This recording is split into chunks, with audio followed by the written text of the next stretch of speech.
New bill making its way through the State House in Indiana would change the way domestic violence arrests are processed. It's a crime that's been on the rise during the pandemic. According to the Indiana Coalition Against Domestic Violence, 911 call centers reported up to an 87% increase in domestic violence calls between July of 2020 and June of 2021.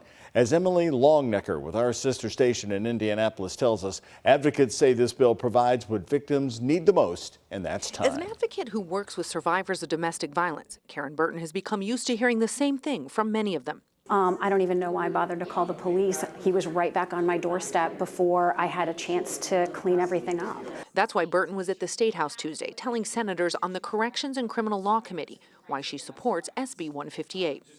The proposed law would increase the holding period for someone arrested for domestic violence from 8 hours to 24, giving their alleged victim time to make a plan. So they need more time, both to emotionally process and start to think through what do my next steps need to be, but then also to start taking those next steps. Burton says it also gives police and the courts more time to look at the case. And allow them to look at the history of this relationship, maybe the history of this individual, and say, is this a person who poses an additional threat, an elevated risk to safety? According to the most recent numbers compiled by the Indiana Coalition Against Domestic Violence, from July 1st, 2021 to June 30th, 2022, 72 people died in domestic violence incidents in Indiana. We don't want to protect violent people. We don't want to allow people to commit violence.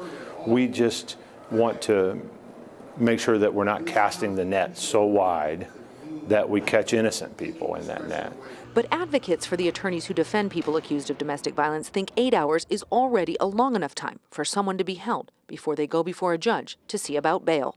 We, again, just don't want people who don't deserve to have their lives derailed for 24 hours to have their lives derailed for 24 hours because it can be traumatic.